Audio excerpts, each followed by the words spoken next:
এই যে আমাদের রিমঝিম সুনসুনির খাবার শেষ হয়ে গিয়েছে, তাই ওর খাবারের জন্য খাবার কিনতে গিয়েছিল। সেই খাবারগুলো নিয়ে আসছে। আমি তো কোনো কিছু শেয়ার করি না রিমঝিমের কি আমরা করি, যেহেতু সে বাসার ভিতরে থেকে তাকে আমরা পুষি, তার নিচে অনেক খরচ হয়। আর আমার রিমঝিম এবং আমার ঝিলমিল সুনসুনি বেঁচে থাকতে ওদেরকে আমরা যেই হেই খাওয়াতাম সেটা খাওয়াতাম অনেক এক্সপেন্সিভ হেই। যারা বানি বা রেবিট পুষেন, খরগোশ পুষেন, বিশেষ করে ইংল্যান্ডে, তারা জানবেন যে ত্রিমুতি হেই কি, ত্রিমুতি হের প্রাইস কত। তো আমরা তাকে যে হেইটা খাওয়াই সেটা হচ্ছে ত্রিমুতি হেই। কারণ রিমঝিমকে আমরা যেই বাসা থেকে আনছিলাম সেই বাসায় সে এগুলা কিছুই খেত না। তারা তাকে এত দামি হেই খাওয়াতো না। তো আমরা যেহেতু রিমঝিমকে ওর সাথে পুষতাম, আমাদের তো ঝিলমিল ছিল রিমঝিমের আগে, তো রিমঝিমকে আমরা সবসময় ত্রিমুটি হেই খাওয়াতাম। ত্রিমুটি হেইটা কি 100% ন্যাচারাল এবং বা মানে বাণীদের হেলথের জন্য ভালো। এটা তাদের যেমন এই যে দেখেন দাঁতের জন্য ভালো, তাদের ডাইজেস্টিক যে ইয়েটা সেটা ডায়েটিংয়ের জন্য ভালো, স্টমাক হেলদি রাখে, সব কিছুর জন্য এটা ওদের ভালো, ওদের হার্ট ভালো রাখে এই ত্রিমুটি হেইটা। তো এই জন্য আমরা সবসময় আমাদের ঝিলমিলকে ত্রিমুটি হেই খাওয়াতাম। আর এটা বাণীদের জন্য খুবই ভালো। একবারই তো বললাম ওদের হাড়, দাঁত, পাকস্থলী সব কিছুর জন্যই ভালো। আর এটার গায়ে লেখাও থাকে 100% ন্যাচারাল ইনগ্রিডিয়েন্টস, লং স্ট্যান্ড ত্রিমুঠি ফিডিং এই ফর হেলদি হ্যাপি রেবিট। এই হেইটা ওদের জন্য খুবই ভালো। আর এটা হচ্ছে এরকম, এই যে এরকম যে সব গ্রিন গ্রাসের মধ্যে ফুল এসে যায় বা ফুলের স্ট্রিক আসে, ঘাসেরও কিন্তু এক ধরনের ফুল হয়, সিড হয়, সেগুলা ওদের জন্য ভালো। তো এই হেইটাকেই ওরা এরকম ড্রাই করে প্রসেস করে বিক্রি করে। আর এই হেইটা কিন্তু অনেক এক্সপেন্সিভ। এই যে এতটুকু একটা হেয়ের প্যাকেট, এটা কিন্তু 35 পাউন্ড।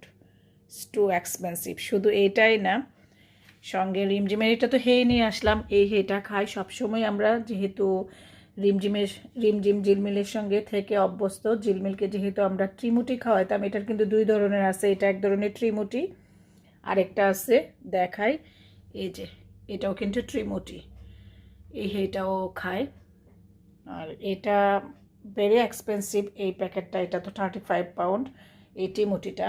আর এই টিমুটিটা এত এক্সপেন্সিভ না, এটা 20 পাউন্ড। আর রিমঝিমের মেডিসিন এখন এগুলা চলে, যেটা এতদিন খাওয়াতাম বোতল থেকে। আর এটা হচ্ছে অনেকটা সিরিঞ্জের মতো, মানে ওয়ান ডে করে সিরিঞ্জ থাকে, সেগুলা প্রসেস করাই থাকে, জাস্ট ওকে প্রেস করে খাইয়ে দেওয়া এগুলা। এটা অলরেডি শেষ, আর এটা নতুন নিয়ে আসা হয়েছে আজকে। এগুলা 2 সপ্তাহ যায় এক একটা ইয়ে। ওর নিচে অনেক খরচ হচ্ছে। অসুস্থ হয়ে যাওয়ার পর মেয়েটা আজকে 5 মাস, মেয়েটা সেম কন্ডিশন, কোনো ইমপ্রুভ নাই। আর এগুলা হচ্ছে তার ট্রিট। এই ট্রিটগুলোও ওদের জন্য ভালো, এটাও লাইক করে। এই 2টা ট্রিট নিয়ে আসা হয়েছে। আর সানফ্লাওয়ার সিডস ওরা খুব লাইক করে। অল্প করে দিতে হয়, বেশি দিলে আবার স্টমাকের জন্য ক্ষতি হয়, পাতলা পায়খানা করে। তো এটা অল্প পরিমাণে দিতে হয়।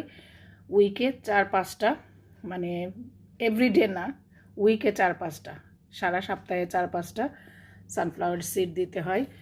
আর এই খাবারটা সে ট্রিটের মতো করে খায়। আর খায় কুকিজ।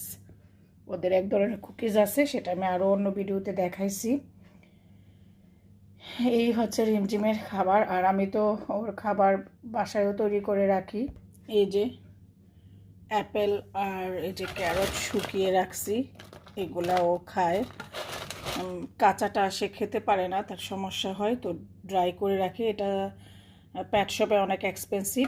তো আমি ঝিলমিল থাকা অবস্থায় আমি ঝিলমিলকে এরকম করে খাওয়াতাম। তো ঝিলমিলের সঙ্গে সঙ্গে ও খেত।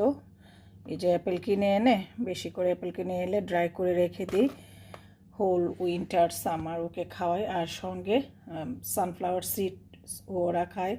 সানফ্লাওয়ার সিডস ওদের খুব পছন্দ, সেটাও খায়। শুধু তো ওর খাবারের আরও ভ্যারাইটিস আছে, এগুলোই দেখালাম। তারপরে ওর যে ঘরের ভিতরে যে ওর হাঁস, এই যে এটা হচ্ছে ওর হাঁস। এখন তো সে হাঁসে ঘুমাতে পারে না। হাঁস মানে ওর ঘরটা, ঘরগুলাকে হাঁস বলা হয়। এই হাঁস ক্লিনারের জন্য এগুলা ইউজ করতে হয়। এগুলাতে নাইস অ্যারোমা আছে। এগুলা দিয়ে ওর পটি মেক করি, ওর হাঁস মেক করি। আর হাঁসের জন্য একটা স্প্রেও আছে, নাইস অ্যারোমার জন্য একটা স্প্রে ইউজ করি। আর এই যে এগুলো হচ্ছে তার ট্রিটস। সে তা এগুলা গুড অ্যাক্টিভিটিস করলে তাকে দেওয়া হয়। আর সে তো এখনও গুড অ্যাক্টিভিটিস করবে কি, ও তো হাঁটতেই পারে না। এগুলাও তার ট্রিটস। তো এইগুলাই আমার রিমটিমের। এছাড়া আরও কুকিজ আছে, এগুলো এখন বের করে দেখানো সম্ভব না। তারপর হাতের কাছে যেটা আছে একটু দেখাই। এই যে এই কুকিজগুলা সঙ্গে খাই। এগুলো হচ্ছে কুকিজ, ওদের খাবারগুলাকে কুকিজ বলে, বিস্কিটের মতো। এগুলা সে খায়। আর এগুলা তো ট্রিটস, এগুলাও ট্রিট। আর এগুলো হচ্ছে রেগুলার খাবার আর কি, এই কুকিজটা। আর ওইগুলোও কাইন্ড অফ ট্রিট। তো ঠিক আছে, আমার রিমঝিমের একটু ওর জিনিসপত্রের একটুখানি জিনিস শেয়ার করলাম। আর ও যে হেইটা খায় সেটা তো তার খুবই এক্সপেন্সিভ হেই, যেটা এই যে ট্রিমুটি হেই। এটা বিশেষ করে তার দাঁত, স্টমাক এগুলা ভালো থাকার জন্যই খাওয়ানো হয়। এটা এত বেশি খাওয়ায় না, এটা 35 পাউন্ড, অনেক এক্সপেন্সিভ। তো এটা খাওয়ানো সবসময় সম্ভব না, এটা কিনে এনে রেখে দেই। এটা অল্প অল্প করে তাকে দেওয়া হয়। আর এই যে ট্রিমুটিটা, এটা সে রেগুলার খায়। এই যে পটি করার সময় এখানে দিয়ে রাখি, পটি করার সময় এই ট্রিমুটি এটা খায় আর পটি করে। আর ও তো ওর হাজে এখনও থাকতে পারে না, এটা হচ্ছে তার হাজ। এই ঘরে তো সে এখনও থাকতে পারে না, বিকজ সে এখনও ফুললি সুস্থ না। ফুললি কি, একদমই সুস্থ না। শুধু একমাত্র আল্লাহ তার রহমত করছে, আমাদের টেক কেয়ার আর মেডিসিন এগুলার উপরে সে এখন পর্যন্ত টিকে আছে। আল্লাহ তাকে যতদিন এইভাবে বাঁচিয়ে রাখে। আজকে 5টা মাস বাচ্চাটা আমার এই অবস্থা, সুস্থ বাচ্চা রেখে গেছি, বাচ্চাটাকে এই অবস্থা করে ফেলছে। তো ঠিক আছে, সবাই ভালো থাকবেন। আমার রিমঝিমের জন্য বেশি বেশি করে দোয়া করবেন। এখনও আমার রিমঝিম ট্রিটমেন্টের মধ্যে আছে, মেডিসিনের মধ্যে আছে। তারপরও বাচ্চাটার কোনো সুস্থতা হচ্ছে না, জানি না ও কতদিন সারভাইভ করবে। আমার রিমঝিমের জন্য সবাই দোয়া করবেন। সবাই ভালো থাকবেন। আল্লাহ হাফিজ, আসসালামু আলাইকুম। এই যে বসে আছে, এই যে ঠিক এই অবস্থা, তার কোনো ইমপ্রুভ নাই। ঠিক এইভাবে মাথাটা ফেলে রাখে। মা, সবাই আমার রিমঝিম সুনসুনের জন্য দোয়া করবেন প্লিজ।